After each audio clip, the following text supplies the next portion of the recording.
You are walking around all day, listening to every thought in your mind, believing them all to be true, believing that it's you, talking to you, with all of your opinions, ideas, and judgments, almost constantly torturing yourself. Your emotions have become completely dependent on a need to constantly micromanage a sense of self in your mind that isn't even real.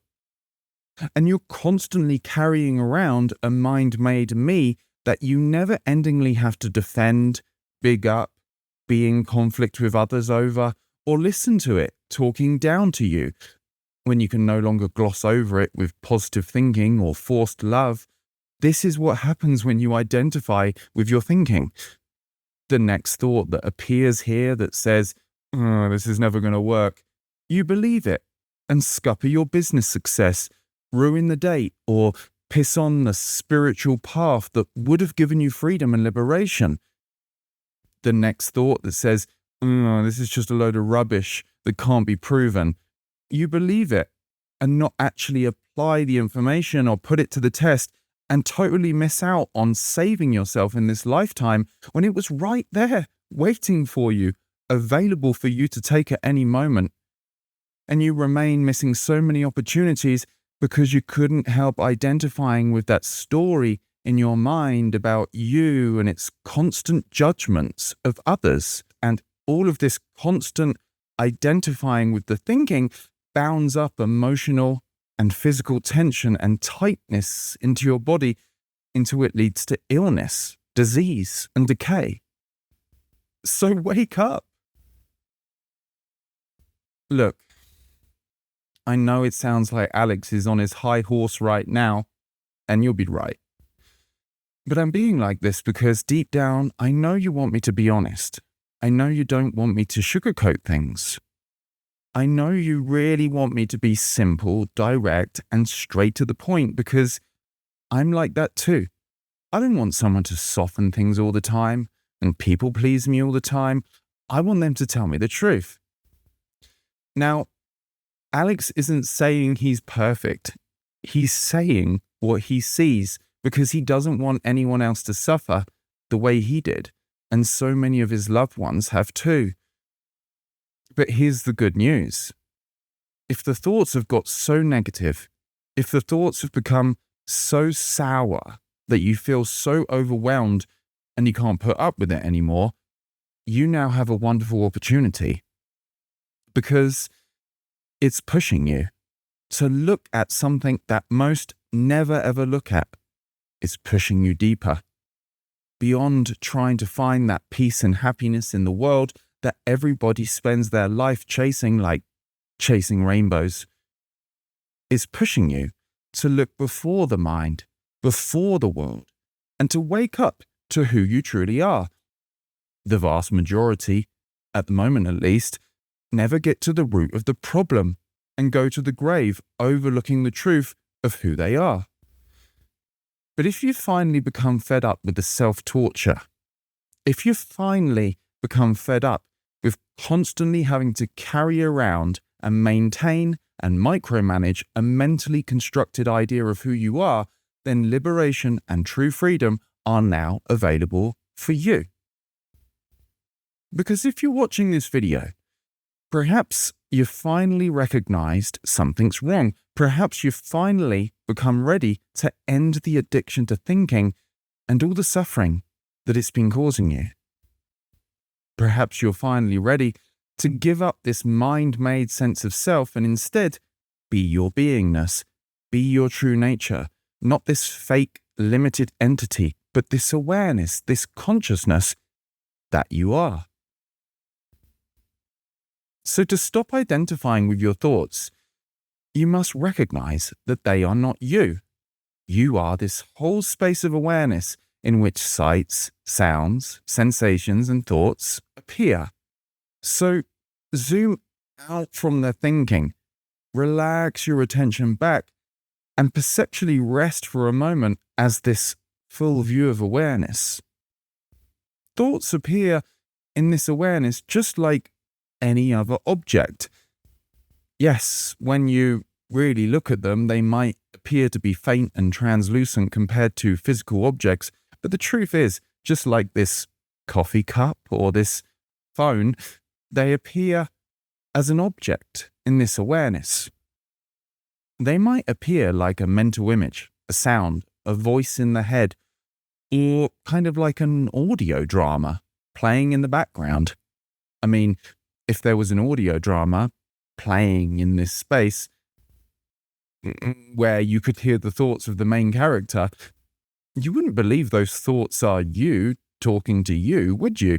There'd just be another sound in the space. Can you not treat these thoughts like that for a moment? Can you not allow these mental sounds and images to be here for a moment without identifying with them, without believing them to be you? Can you not instead rest as this witness, rest as this observer, which is the observed, and just watch them appear and disappear without a trace? You see, it's not about trying to ignore the thoughts or thinking that they don't have any utility or usefulness at all. They may be completely untrue. They may have some relative truth to them. Perhaps that person is being dysfunctional. Perhaps you do need to draw that boundary or step out of the situation. But you already know that so many of these thoughts are so negative, so limiting, so judgmental, and don't serve you in the slightest. So to disidentify from the thinking, don't try and stop the thoughts or try to ignore them. Don't try to suppress them, get rid of them, or paint them over with fluffy positive thinking.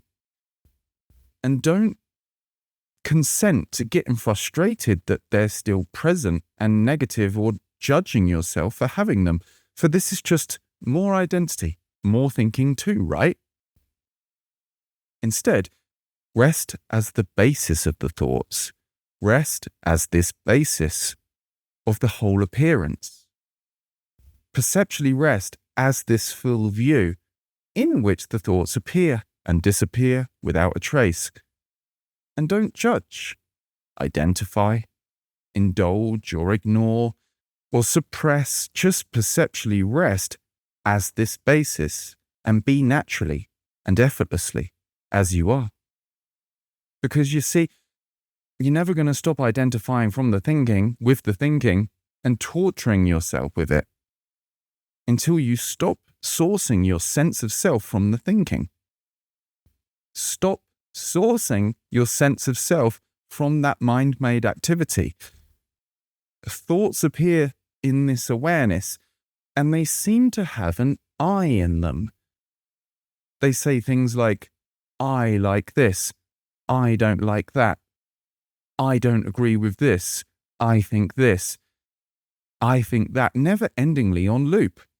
And you're listening to it all, believing that you are the I in the thoughts, when, although they have the word I in them, they're not you. You're this observer of them. You're the space around and underneath them. They appear within you, but they are not the essence of who you are. The essence of who you are is this awareness, this beingness that they appear within. So stop sensing your sense of self from the mind. Source it from your beingness. Or a better way to say it might be, do away with it altogether. You don't need a mind-made sense of self. Although there's so much talk out there and so many who claim to know what's best for you and have all the qualifications up their sleeves, telling you just need self-love, self-esteem, to change your thinking or to think better of yourself, when this just perpetuates the problem. It's more mind-made identity. It might seem to work in the long run, as you feel a bit better, seemingly changing the thoughts into something a bit more positive, but you haven't actually got to the root of the issue. You haven't got to the fact that it's this addiction to the false identity that's the cause of it to begin with, and you've just temporarily swapped it out for something else a little bit more rosy, when it inevitably is just gonna eventually default back to negativity if you don't ever glimpse past it or see what's beyond it. I mean, yes, there is a tight correlation between what you're thinking and believing and what happens in the apparent external. Yes, think only of what you want, and that is what you will tend to get. But on the other hand, if you spend all day trying to micromanage or brute force the thoughts, you'll never get to their primary motivator, the feelings. Because you probably already know, right? And you can already sense that the thoughts change wildly from moment to moment anyway. How can they be you if in one moment you're thinking one thing and the next you're thinking totally the opposite? One moment you appear to be thinking all of this nice positive stuff about yourself. The next you appear to be thinking everything's gone to shit and it's all pointless.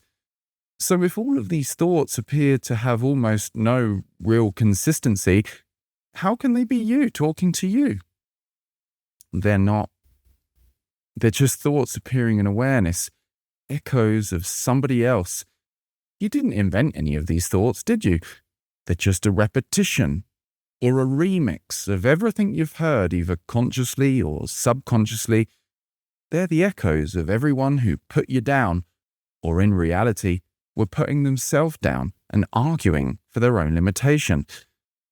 So if you want to quieten the mind, release what's fueling the mind. Release the feelings. When the fear and anger is released, the fearful and angry thoughts will go with it. Just watch. If it's not obvious, look in between the thoughts.